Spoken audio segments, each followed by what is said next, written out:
with one final exercise here that's going to be very similar to what you're going to be doing in your hack this week.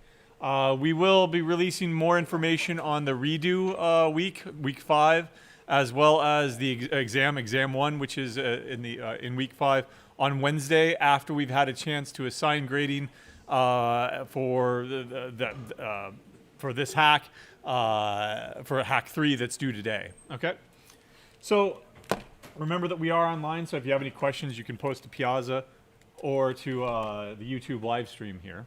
But otherwise, the last exercise that we're going to concern ourselves with here is a loan amortization table. Don't worry about what amortization means. I'll explain it as we go along here. But when problem solving, the first step in problem solving is to understand the problem. So we're going to read through this, and we're going to understand how loans work. You know, if you've taken out a loan before and you've paid off a loan before, you probably know how it works. You're paying the bank for the money, right? But here is a little bit more in detail. When you take out a loan, say for $10,000, you bought a used car here or something, over a certain number of years, say a 5-year loan at 5%, right? The way that works is that the bank computes your monthly payment using the following formula here, where you've got the rate that you're paying, 5%, your principal, that rate has actually changed a little bit, and we'll understand that in a second. But the principal that you originally borrowed, in this case $10,000, divided by 1 minus 1 plus rate over all raised to the power n, where the rate is a rate per pay period. Typically, you are paying the bank monthly payments, and that's where this P comes in. This is the monthly payment. So, for example, the 5%, you actually have to divide it by 12 because you're not paying 5% every month, right? That's the annual rate. If you were paying 5% every month, that's usury and that's illegal, right? Because that would add up to, what? More than 50% annual interest for the year, right? Anyway, N is the number of periods or months of the loan. So if it was for 5 years, how many periods are there? How many months in a year? 12. So in total, that'll be 60 total payments, right? And so a loan of $10,000 at 5% interest for 60 payments will be computed as follows. You take the 5%, which is on the scale of 0 to 1, divide that by 12, times $10,000, and then 1 divided by 1 plus 5% over 12, raised to the power 60. And you get $188.71. That is how much you're going to be paying per month for this loan. Right? Now, the way that it actually works is that not all of that is going towards that principal at $10,000. Instead, you start out in the first month with a balance of $10,000. But you have to pay the bank their interest because that's how loans work, right? You're paying for the temporary use of their money. So where is this $41.67 coming from? Well, let's go over to Wolfram Alpha and understand that. So remember that it was 5%, which is 0.05, right? Divided by 12. That's how much interest you pay that month. And you're paying it on a loan amount, a balance of $10,000, which comes out to $41.66, 0.66666 cents, right? Is that how it works out over here? Nope. We went up to 67 cents. That tells you what? You rounded to the nearest cent. Right? Now, your monthly payment was $188.71. If you take away how much you actually paid in interest, then you end up with $147.04 actually going to the loan amount. In other words, that $10,000 that you owe is reduced by $147.04, giving you a new balance of $9,852.96. The next month, the entire process is repeated. That new balance there, that's what's used to compute your interest rate for the next, or your actual interest payment for the next month. $9,852.96 instead of $10,000 gives us $41.05 and a fraction of a cent. But what happened to that fraction of a cent? It was rounded down and away. Right? Likewise, the amount that you're paying towards the loan, the actual balance goes up each month. That's what the amortization refers to. You don't actually pay 5% the entire year, right? 5% of $10,000 would be $500. You're not going to end up paying $500 that first year. You're going to end up paying slightly less than that because of the way that loans work. You're paying it off each month. If you made 0 payments, then yeah, you'd end up paying that $500 for the first year. Right? But this is how it works until eventually you get down to 0. You've paid it back, right, after 60 months. I have not made the rest of the table here. That's just an ellipsis that tells you, well, you compute the rest of the table. We're going to want to write a program that does all of this for us, okay? So let's come over here, and I've created a loan.c program here. What's the very first thing that we do in any program? The author header, right? So me, yay. The name or the date is the 9th or the 9/12, right? And you also need to provide a short description. This program produces a loan amortization table given the inputs. And then it's helpful to sometimes, lay it out for yourself for what are my actual inputs here. If I were to read this again, what kind of inputs are we going to have to read in from the user, either interactively or non-interactively? What do we need? We certainly need the rate. Right? We need either the number of periods, like the number of months, or the number of years. Which one is more usual when you take out a loan? You don't take out a loan for 34 months. You take out a loan for 36 months, meaning 3 years, right? Or 5 years or something like that. So let's read in the rate, the year, anything else? The actual amount, principal, right? So those 3 things. The principal, the amount of the loan, the original loan, original loan, right? There's the principal, the annual rate, and the number of years. Right? There we go. So on your first hack, or your like hack 2, you were to read things in interactively, right? And then in hack 3, the one that's due today, you were directed to use command line arguments. Which one do we want to get practice with? Interactive or non-interactive? The one that's due today, maybe? All right. So what I'll do is I'll read in inputs non-interactively from the command line. Remember, these are CLAs, which are command line arguments. And by the way, this is a terrible, terrible documentation. This is a terrible comment to put in real code. I'm only doing it in this class because I want you to follow along on what we're doing here, right? This should not appear in your final submission. However, it is a good idea. In fact, it's a good practice to, well, this is the thing I need to do. I need to, 1, read in the inputs. 2, compute the monthly interest rate. Something like this, right? 1, read in inputs. 2, compute the monthly payment. 3, print the table, ... right? If you want to outline your program like this, especially when you're beginning, right, that's perfectly fine and valid. And you go back and you fill in these blanks, right? You take care of 1, you take care of 2, you take care of 3. But at the end of the day, those don't belong there, right? Erase them and get rid of them before you actually hand it in, right? This is, undo. Oh, I can't undo. All right, fine. 1, read in inputs. There we go. That's cruft, right? Your code should be self-documenting. Your code, by any other competent programmer, should be readable and understandable without having to put in these comments. Only if you've got really, arcane, weird stuff going on, a really complicated block of code. For example, where the heck did this come from, right? Maybe you take that and you document that. I got that off of this website because this is the standard practice in business or whatever, right? In which case, yeah, that's good documentation.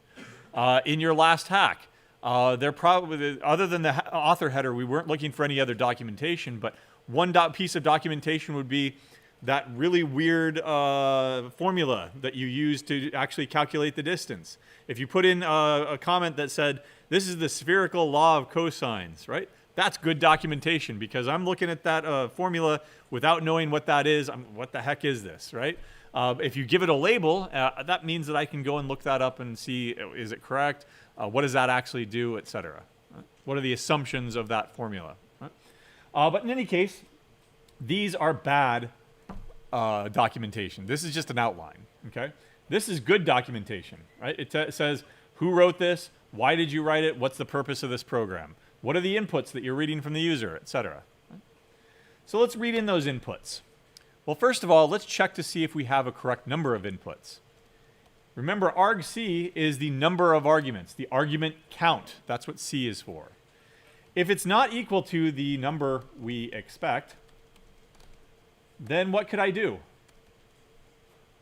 I could print an error message, error, provide the, and what are we reading in? The principal, annual rate, and number of years. Please. You can even be polite about it. And then I can refuse to continue. How do I refuse to continue? I can exit out of the program with an error code of, say, 1. Right? If they do not provide me the number of command line arguments that we expect, then we echo that error message out to them and exit. Okay? All right. So this is not actual C code here. How many arguments do we actually expect here? I count principal, annual rate, number of years. So is it 3? 4. Why? What's argv sub 0? It's always a.out or whatever the executable file name is. So if it's not equal to 4, the 3 that we are actually going to read in from the user, plus that 4th one that's always there regardless, then we'll issue that error message. Otherwise, if they've given us enough command line arguments, now we can start reading them in. So double principal is equal to argv sub 0. Is that correct? Is that how I read in a command line argument? No, first of all, argv sub 0, again, that's a.out. What's the actual first user provided command line argument? The first one. Now, is that going to work? Let's find out. gcc loan.c.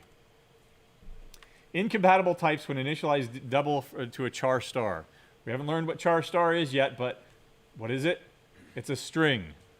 It's the string 1, 2, 3, 4.56, right?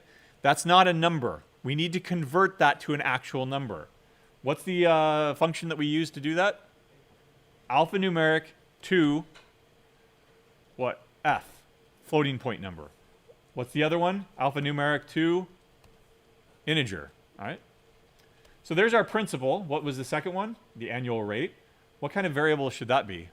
Should it be an integer or a double? Or some people I've seen are using floats. And you're using floats because you've read Xi books and you've learned about floats. We have not covered them in the class for a reason, right? They are only, we've tangentially mentioned them because they, but we're not using them on a daily basis because they are only accurate out to 7 decimals of accuracy, right? 7 digits of accuracy, actually. Whereas a double is accurate out to 17 decimals of accuracy. There are instances in which float is a good variable to use. If you don't need accuracy and you prefer a slightly more efficient computation, game engines, for example, is one good use case for floats, where you don't need that accuracy of a double to compute what 1 pixel should be, right? The rendering of 1 pixel.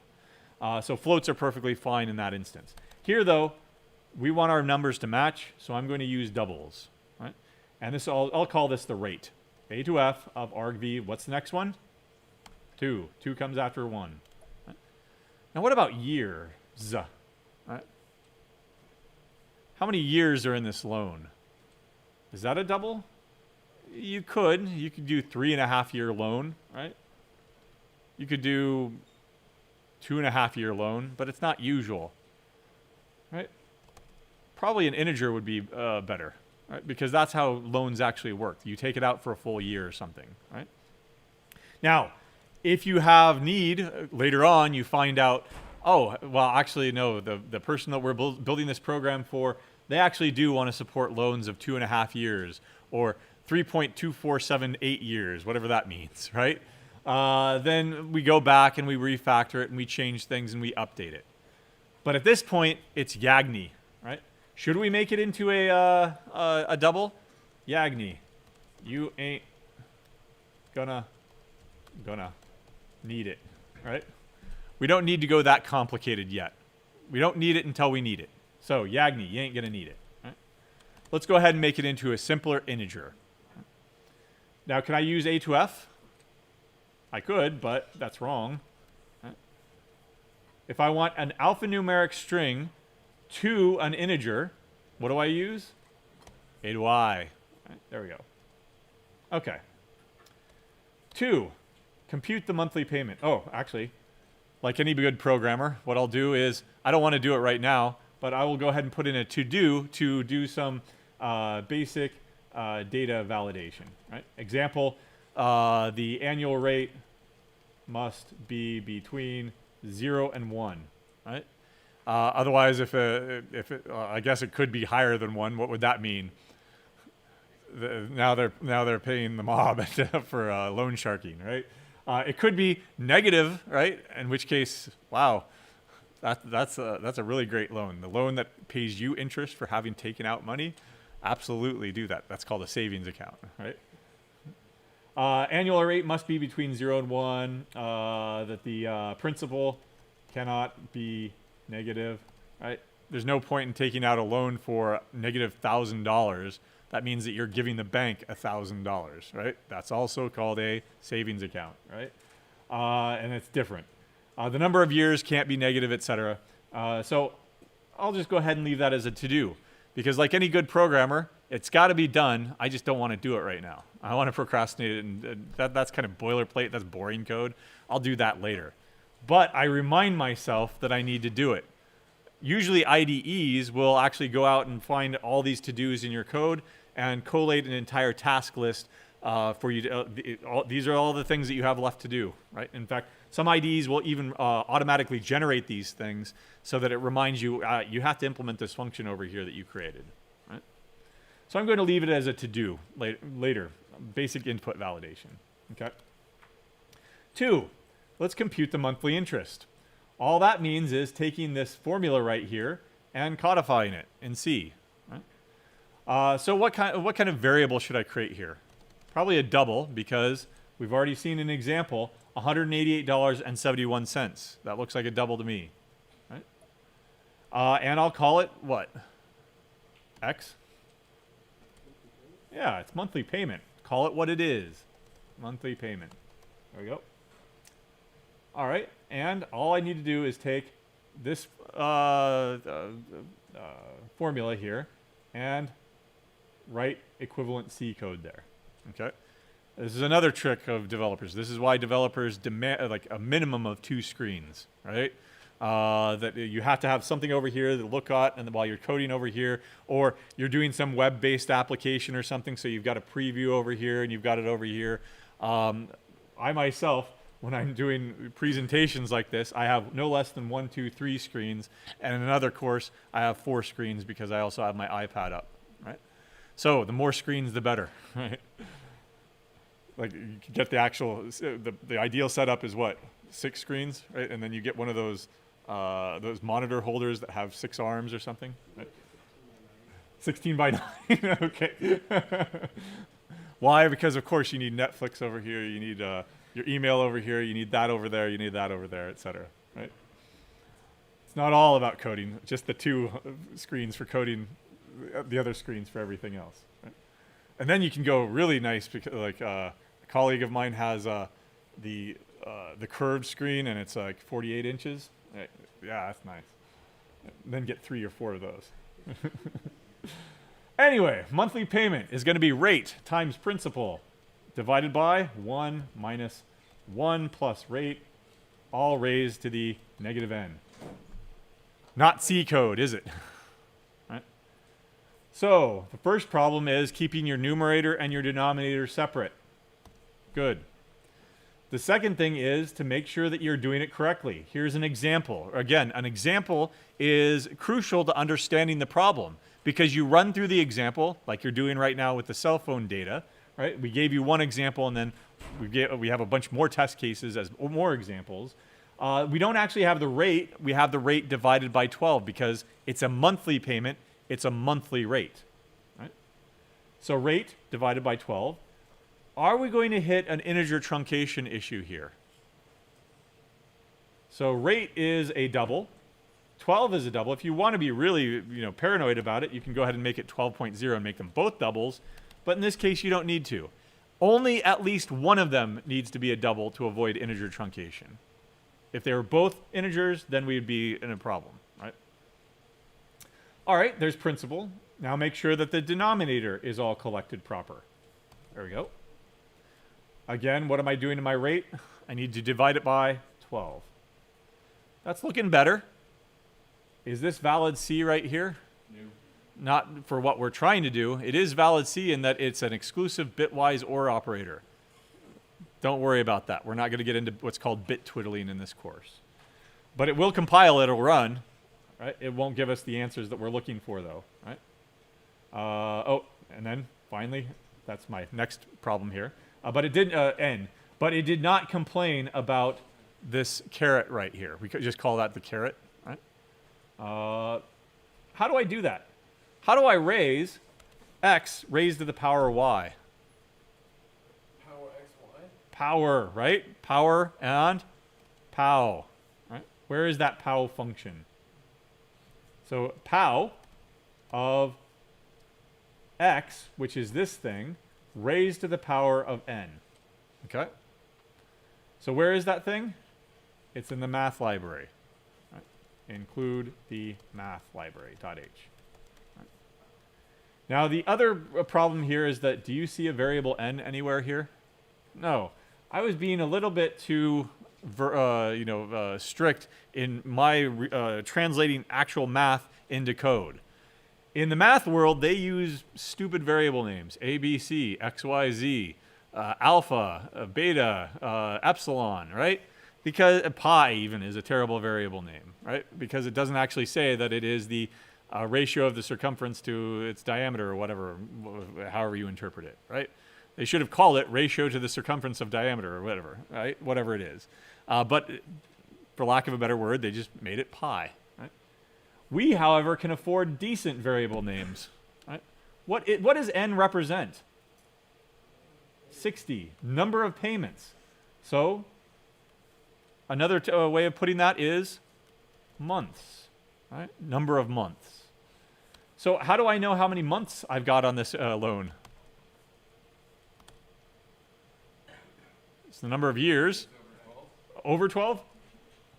That'll be 5 years divided by 12, less than a year. Nope.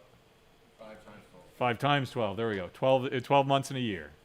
And now I can use that variable, months. Still not going to compile. Tell me why. Super cryptic here, right? There's something going on line 32, but then it's 37? There's nothing on 37. That's the end of my code here. All right? Draw your attention to where it's telling you that the problem begins, not where it ends. Right? The problem begins here, where I've got a parenthesis, a left opening parenthesis. And it's saying, wait a second, I don't see that right closing parenthesis there. Right? So I need to put another parenthesis there. And another trick here, well, not in this case, but in general, an IDE will generally highlight these things. It's very, very difficult to see here, but it should be. I'm not sure if it is. It's really, really subtle on this. I don't know if you can see it up there or not. No, it doesn't look like it is. But usually a good IDE will highlight, if you're on the closing bracket, it'll highlight where the opening bracket is. In fact, some IDEs even allow you to collapse it down. Like there would be like a collapse button over here that you could take that block and collapse it down and not show it. Right? That's not supported by this one, though. Okay. All right. Sanity check. Ad hoc testing. Let's make sure that we're actually reading in the inputs and that we've got that formula correct. Printf, monthly payment is %f because it is a floating point number, and let's print that out. There. All right. Uh-oh. POW. We're using POW now. I included the math library. What else do you have to do? If you're using math stuff. What? Include it when you compile using the -lm flag. And it'll compile. What else should I be doing while I'm compiling? Wall. Why? Because that turns on all the warnings and gives me an early detection system of potential code smells, stinky code or lint. Right? Good so far. Right? Let's actually run it and see if we get the answer that we're looking for. Remember, from our test case that we were given, it should be $188.71 for the monthly payment. Oh, good. Error. Please provide the principal, 10,000. Annual rate is 0.05, that's 5%. And the number of years, 5. And they were very polite about it. So there we go. You know what? This might be cut off on the live stream, so I'll move it up there. There. Monthly payment is $188.71.2336. We're close, but we're not close enough. Right? What should I have done? You can't pay a half a penny a month. What would the bank do in this case? They would round it. Round it up to the next penny, round it down to the next penny. I don't know actual financial rules or what happens there. Maybe they store that fraction of a penny off, and then next month, if you get another fraction, they'll store that off, and then eventually they'll give you an extra penny or something like that if it's a savings account. I highly doubt that. But they're going to want their pennies even out of a loan. So we can't just cut it off and say, oh, we don't owe that fraction of a penny this month. What should I do? Round monthly payment to the nearest cent. Okay, monthly payment is equal to round to the nearest cent, please. Function. Monthly payment. There we go. If we had such a function, we'd be done, right? Maybe it's in the math library. Given the name that I gave it, do you think that's in the math library? No. But it would be really nice if we got that as a free gift, right? Well, anytime you find yourself asking, it'd be really nice if I had a function that did X, right? Give it to yourself, right? After a certain point, nobody buys you Christmas presents anymore. So instead, you have to buy your own Christmas presents. Right? And this year, it'll probably be an OLED switch, right? Because nobody's buying that for me. Anyway, but functions are presents that you can give to yourself. Right? We'll talk about that next when we get into functions. For now, tell me how we can adapt something that we do have for free, that we've already been gifted. Can we use the round function in the math library? We could. Let's find out what that does. $189. That's nice if you want to pay it off slightly quicker, right? But nope, that's not what we wanted. We wanted to round to the nearest cent. What was the trick that we've done before to round to the nearest cent? So what? Yeah, well, move the period over, right? Move the decimal place over. Then you can round to the nearest whole number, right? If we had $188.71 and whatever, 222, whatever, right? If I were to change that to 18871, right, .22, now the round function will work perfectly, right? It'll give me 18871. Now, you're not going to pay $18,000 each month, right? You'd get it done immediately, an overpay. So what I need to do is I need to correct for that, 18871. And it becomes magically rounded. How do I move a decimal place over to the right 2 places? Multiply it by 100. How do I move a decimal place over to the, to the left is what I meant. How do I move it over back to the right 2 places? Divide by 100. Integer truncation issues or not? Not. Why? Because it's all a double already. Double, double, double. Let's see if that works. $188.71 exactly. Very nice. Now that we know that it works, let's go ahead and just print the 2 decimal places because nobody prints money like this. Right? And we'll go ahead and throw a $sign in the front to indicate that it is indeed US dollars. Yay. Very nice output formatting there. Is it okay to print 188.71000000? Probably not, right? Not in that instance. Is it okay to print out more decimal places if it's an air distance? Absolutely. You can print out more information. You just need to print out at least as much information, except when it comes to, say, dollars. Okay? All right, print the table. That's a simple matter. Right? What kind of we're obviously going to want to do this over and over for the first month, for the second month, for the third month, for the fourth month, etc. Right? So let's outline this. For each month, I will do the following. Right? 1, compute the month's interest. Right? Using the rate divided by 12. Right? And I'm just writing this in code, but this is what whiteboarding is. If you were working with somebody, you'd be writing this out on a whiteboard, taking a picture of it, and then moving it over to code. Or you would be writing it out on a piece of paper if you were working alone. Here, I'm just writing it out as pseudocode, as an outline within the code itself, that eventually I erase and delete. Right? Compute this month's interest, which is the rate divided by 12 times the current balance. Plain old English, or math. Right? Compute the month's principal payment. Right? That's this other thing over here, $147.04. How do I compute that? It's the monthly payment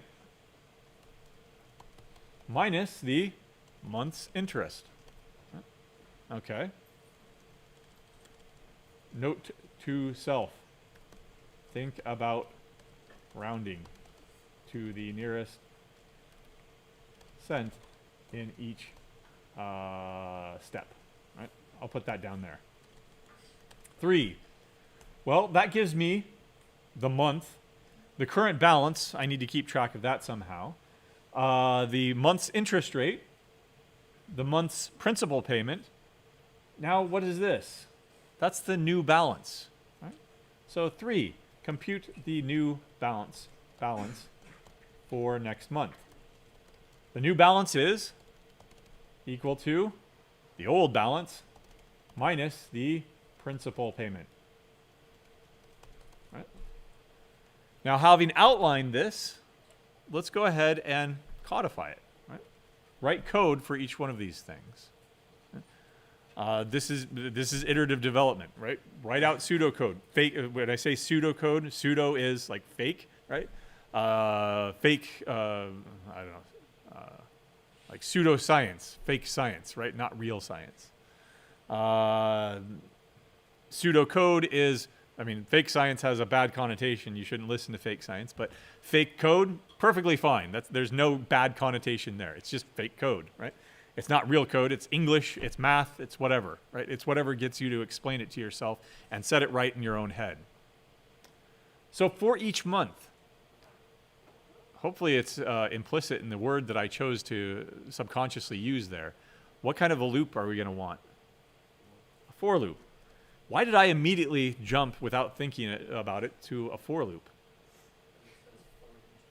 For each month, right? Why did I say for each month, though, instead of while I've not paid off the loan yet? Because you know how many iterations. Yeah, you know how many iterations you're going to do, right? 60 in this case. Or, in general, the number of months. So let's go ahead and write this loop. Now, if I were to write an idiomatic for loop, I would have this iterator variable, I starting at 0, I is less than n, I plus plus. We can now afford to represent what or to say what I actually represents now. It represents the month. For the first month starting at 0, while month is less than or equal to, well, 60, right? But more generally, months, month plus plus. You don't have to use I, right? You can use something more descriptive like month. And now we can print it out. Printf %d, end the line, and I'll print out month. Now, before I do that, every table has like a header. It's not going to look pretty, but let's go ahead and do it up here. So if you need to, go ahead and go back and say 2.5, print the table header, printf, and I'm just going to put it in here. We'll make it look pretty later on. Okay. I'm going to print out the month, the current balance, the interest, and then the new balance. I guess I'll also have principal in here, right? Principal payment, and then new balance.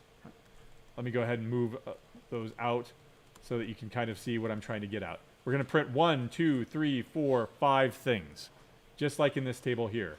The month, the current balance, the interest in that month, the principal in that month, and the new balance after we've paid that month's payment. Okay? All right. Well, there's the month. Now, for each month, compute the month's interest. You can create variables inside of a loop. That's perfectly fine. Month's interest. Why did I call it the month's interest? Because I wrote out the pseudocode of what it represents. Right? And I've already got a nice little formula here. Is equal to the rate divided by 12 times the current balance. Now, do you see a variable called current balance anywhere in this program? Nope. In fact, if I were to compile this, it would complain about current balance. Right? That's okay.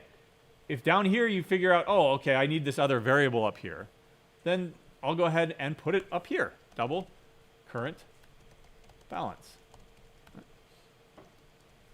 If I just leave it like this, though, what value does current balance have at line 29?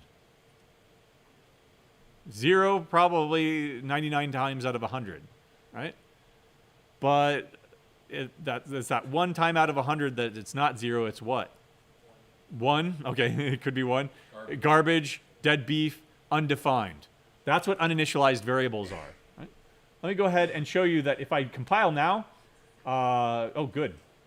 Right? Unused variable and current balance, it's warning me about something. What is it warning me about?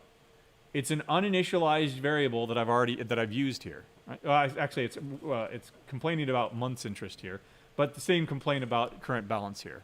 When I actually start to use it in my code, in fact, let me show you something else here. W extra. This should make it show up, I think. Nope, it doesn't. Darn it. All right. Forget what I said, but if you want to turn on extra warnings, apparently the wall flag doesn't do it all. Don't ask me why. If I say I want all the warnings, I mean all the warnings.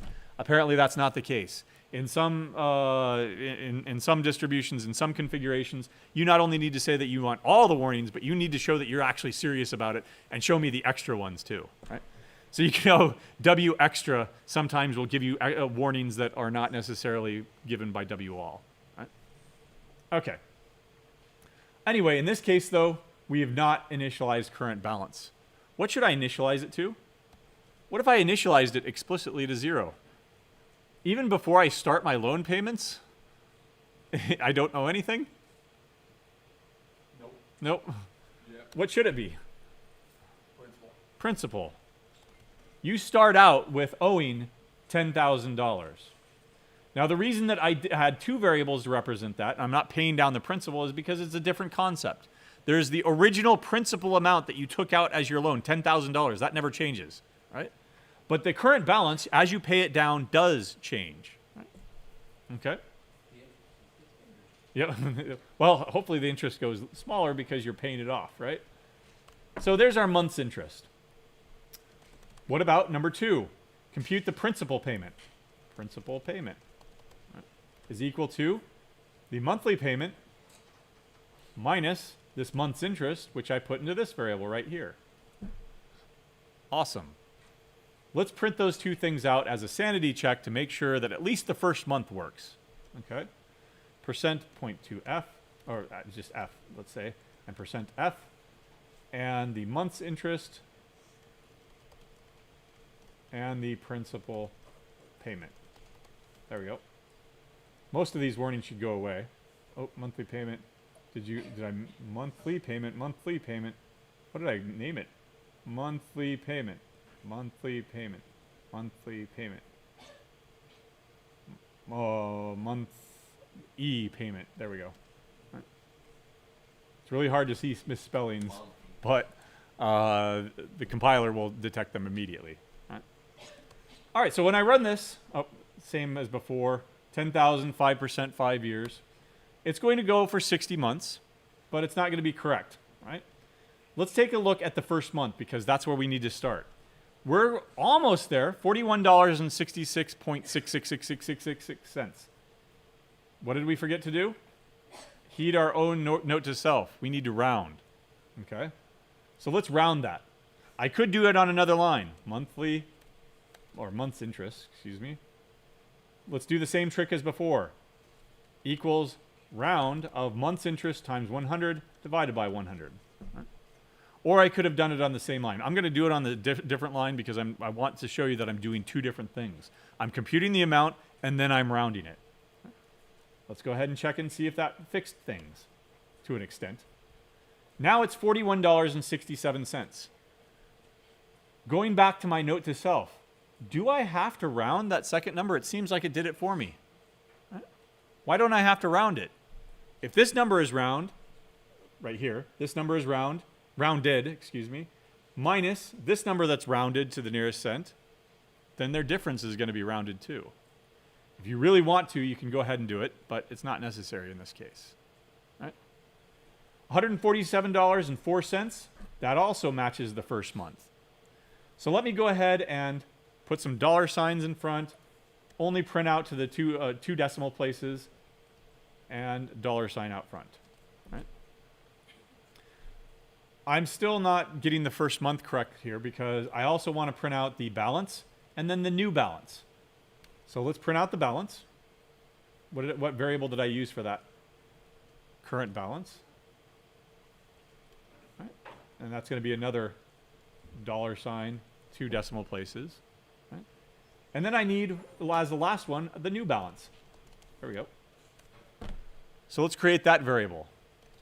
Right? That's going to be number 3 here. Compute the new balance for the next month. The new balance is equal to the old balance, which was the current balance, minus the principal payment, which is in this variable. There we go. All good? Test it. Oh, I guess I need to do another placeholder here. Percent, dollar sign, percent, 0.2f. There we go. All right. So this should look almost like our table. We're almost there. It doesn't. Right? The first month looks perfect, though. Right? So we're almost there. Right? Almost. Well, you've got 1 month correct, but 59 of them wrong. Right? One bug can lead to hundreds of incorrect answers. Right? If you only have to fix that one bug and it solves the other 59 months, right, you're almost there. So 9, 8, 5, 2, 96. It looks like we're good in the first month. We're not good in the second month, though.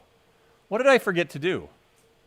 I've got the current balance and the new balance. But when I make that payment, what happens next month? The new balance becomes the current balance. All right? So set yourself up for the next iteration. Right?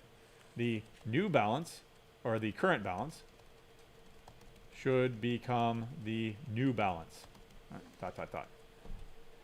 So how do I do that? How do I take one value in one variable and move it to the other variable? Current balance should become the new balance. There. Now let's see if we're almost there. One small error corrected 59 months. Right? So there it is. Does it match? Let me go ahead and collapse that a little bit. Let's just jump to the 6th month because I'm assuming that if we had an error in the 2nd month, then the 6th month would be definitely off. So the 6th month is 925863, 3859, 3858, 15013, 910850. Looks great. Right? Except that I didn't give you the full table. I said ... Let's jump down to the 60th month. What happened? Because of our rounding, and because the monthly payment was only an estimate of what you have to do, Sometimes when you get down to the last month, you might still owe something, or you might have paid the bank 1 or 2 cents too much. Right? Now, in real life, the bank isn't going to quibble about this. I think that you can get away with up to $1, maybe $5, depending on the type of loan, and they'll just say, okay, it's paid off. Right? Here's the title to your car. Now you're free and clear. Right? Otherwise, if you've got a really bad bank that's going to quibble about their 14 cents, what would you have to do here? That last payment's not going to be $188.71, is it? It's going to be $188.71 plus that 14 cents. They're not going to go into the 61st month and require you to pay 14 cents, an interest on 14 cents. They want the loan to be done off their books. So if you need to handle the first or the last iteration of a loop separately because you've got completely different rules and exceptions to what happens there, then you need to do it. We stop short. We only go to month 59, and then, because we're good programmers and we don't want to do it right now, we do it later. Right? Handle the last month separately. ... To do. Right? And we don't have enough time anyway. Right? All right. I will cut and paste this into the notes so that you have a full solution. Any questions on it, though?